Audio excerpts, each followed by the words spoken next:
Ladies and gentlemen, this is a very special treat for me. I'm joined with my mom, Ivy Reeves, and the reason why I want to make this video is because I wanted to give my parents their flowers while they're living.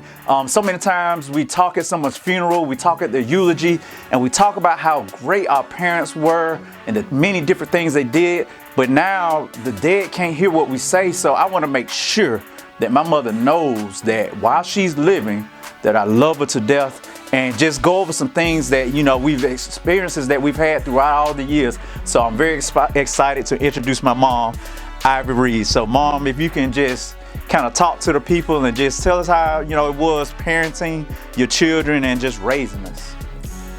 Well, for the longest, I'm my own child, and I've always wanted children, and I wanted to make sure mine were nurtured in the proper way. I had a split growing up. I grew up in New York and I grew up in Georgia. So I was able to give my children the best of both worlds. The culture that I received in New York, going to the different places, Guggenheim Museum, Radio City Music Hall, Statue of Liberty, I could bring back and bring in my children's life the culture that I learned there with them. And my husband allotted me an early time off from work, retiring from work, because I was getting sick, which gave me the ability to spend extra time with my children at school, on school fairs. I was there at school so much, people thought I worked there. And ladies and gentlemen, I'm gonna jump in right quick. So what my mom means is that, you know, when my mom met my dad, my mom had 3 children, and we were staying in Macon Gardens, which, you know, at the time it was nice back then, but, you know, times have changed. But my mom met my dad, and my mom had special qualities about her that made my dad say, hey, I got to stick around with this woman because she's something special, she's something great. And so they worked together to actually move us from the projects or the apartments and actually move us into a house with a nice pool and everything. And then my dad actually retired before my mom, and my mom had been struggling with asthma and lupus and diabetes. And my dad said, you know what? Let me go ahead and retire my wife. So my mom has not worked since she was 37 years old. And my mom told me this one time. She said, a smart woman knows is that her husband is her ultimate retirement plan. So now my dad put in the work, my mom put in the work. They made a beautiful relationship together, and they still going strong. And you're gonna see that in the next video coming soon. So I just wanted to interject that right there. It was a beautiful thing for me to have the chance and opportunity to spend a lot of days with my children up there at the school, spend nights with them. Also though, during the summer, we had school at the house. This is funny because everybody talk about how I'm such a fast typer. Everybody's like, Coach Spivey, you a fast typer? I said, well, it was real simple at my house. You either type or get a whooping. Like my mom literally had the belt over the computer, so I didn't want a whooping, so I typed. We was on Mavis Beacon typing tutorial. Yes. Mavis Beacon typing tutorial. Yes. And then it was like, write this essay or get a whooping. And it was funny because I was writing these essays during the summertime and I couldn't stand it because all my friends was outside playing. But I remember I ended up winning first place at a writing competition. 6 points away from having a perfect score on a state exam. Exactly, and so all of that paid off. And you know, you think your parents are being tough on you, but my mom was doing things that she knew that was gonna help build and nurture and grow me for the future. So I love you for that. And they had athletic competitions too. Baseball, basketball, wrestling. And you was the team mom because you cooked for the whole team? I was a team mom. Everywhere my child went, we went. And we didn't just drop our children off either. We stayed right there with them. Practice, throughout coaching, throughout trips that they went on. Wanted to make sure that our children were totally taken care of. And I remember, it's funny that my mom says it because I remember some of the guys I grew up with, they said, you know, well, you know, you didn't have to get it out the mud. You didn't have to get it out the mud, this, that, the third. You had mom and dad. I said, and I'm supposed to feel bad about that?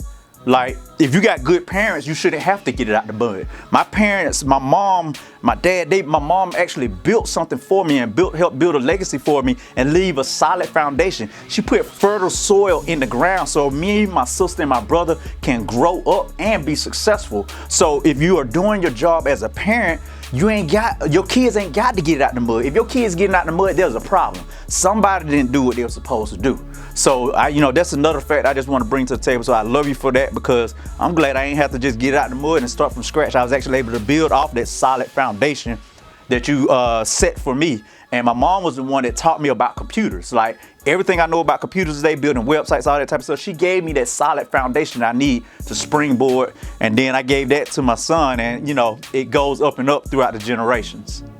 What a beautiful, beautiful legacy that I can say, by the grace of God,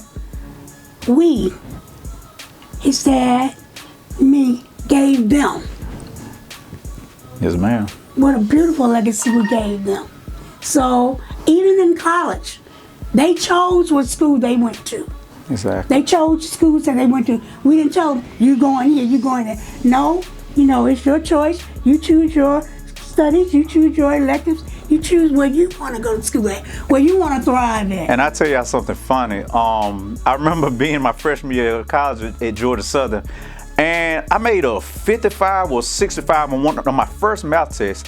And I don't know if my mom knew, or she had telepathy or something like that, or she was psychic, but she called me that night, and me and her talking, she said, now, if you F up or mess up one of those classes, you the one that got to pay that money back, right?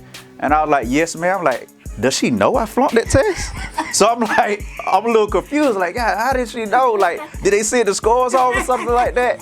So, so your parents being supportive of my mom, always coming up to the school, checking on us and making sure that, our grades are right, making sure that, we're getting a proper education, being treated right.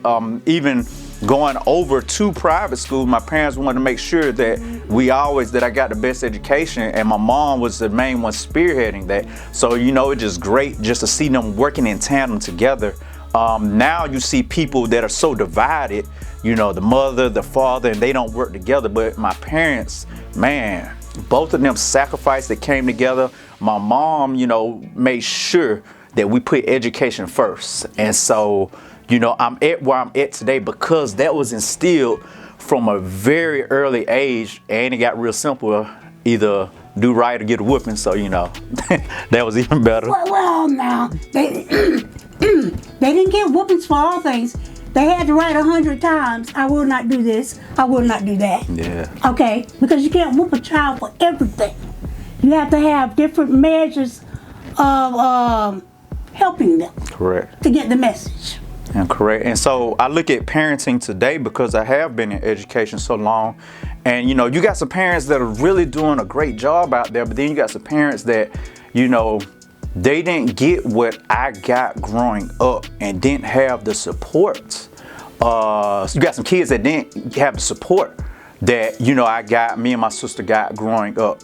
And just to see that, we need to bring some of that back, because I see a lot of parents, they're engaged when it comes to sports, but then they're disengaged when it comes to education.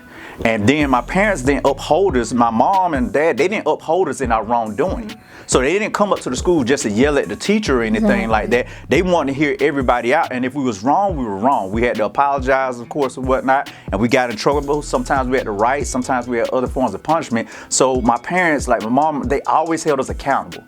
And that's the huge thing, because that's something that I think is sorely lacking these days. People, children, parents are lacking accountability. And so when it came to that, my mom never pushed the blame or shifted to anyone else. It was solely on us. So that lesson right there alone is huge. Not only that, okay, like I mentioned to you, they had extracurricular activities. And a lot of parents say, well, I'm going to keep you off the team. You're not going to be able to play this. You're not going to be able to do that. You are punishing the whole team. So what you do is this. You make sure that your child is accountable. Okay, all right, so you're going to keep on playing. You're going to keep on doing this. You don't punish the team. You don't want to punish the other children for what your children are not doing. Just make sure they're doing the right thing. Also, the teacher also knows that you're going to be up here for your child too. Correct. So they're going to pay extra attention and make sure they're treating your child right too. Because of that support system. That support system. When the teachers know that the parent, like your mom, gonna show up frequently and often, just smiling, saying hey to everybody, but frequently checking in, teachers tend to do, better. I was on the Boots Club. I was on band club. I was on the I can't think of baseball Yep. team and stuff. I was team mom and school mom for all of those things. And it takes a village to raise a child. And then I had common enough sense to know that if there was a man here or a man there, it's a man by the name of Irvin Clouds. Mm-hmm. And we met him. My son was trying to make the choice whether to go to private school or whether to go public school. And we sit down and talk with him and stuff like that. And that was a year's life lessons. Mm-hmm. Absolutely. And so, ladies and gentlemen, we're going to go ahead and wrap the video up. But I want y'all to know that this is my mom. She's taught me so much. I would not be where I'm at today if it wasn't for her. So, Mom, I love you. Thank you, son. This video, y'all, has been like 3 months in the making and everything like that. So we finally got everything situated. But thank y'all for tuning in. And peace. We love you. And y'all have a positive, awesome day. May God continue to give you favor in all things. Y'all heard the lady. Peace.